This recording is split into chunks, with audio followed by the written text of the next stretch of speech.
Во Делчево никогаш не се умирало од глад. Ова го коментираат повозрасните жители на Делчево, кои се сеќаваат на времето по војните и големата сиромаштија, кога секој гледал на секого да помогне.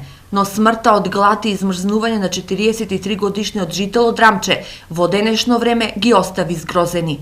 Лоша слика, лоша работа е. Има и од глад што мриат. Треба да има за сите, да им дава пари, да си зима некоја помош ле, шо какво треба.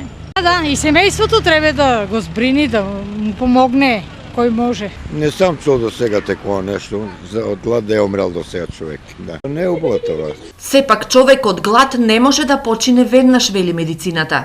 Човек без храна најмногу и максимален рок кој може да издржи без храна и консумација на било како јадење е 40 дена максимум. А исто така 7 дена е максималниот рок кој може да издржи без консумација на вода и течности во човечкиот организам.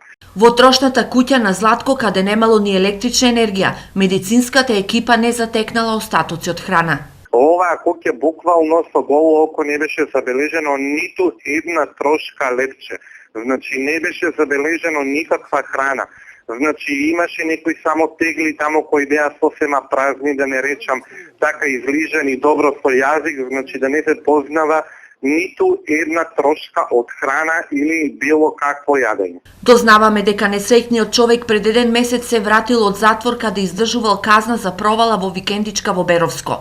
Можно ли е од тогаш тој да не ставил залак в уста? Негови подалечни роднини за телевизија Стар велат дека често поминувале во неговата куќа во селото Драмче, но вратата била заклучена. Лутањето и психичките проблеми, животот во изолација го направиле своето.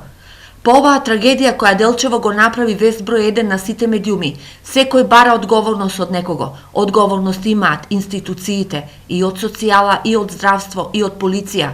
Но не треба да се заборави и грижата, но и обврската што ја има семејството кон нивниот роднина, кој е во ризик. Инаку во Делчево и соседна Македонска Каменица има десетина луѓе кои иако не се водат како бездомници поради психофизичките нарушувања, често се забележуваат како лутаат по улиците.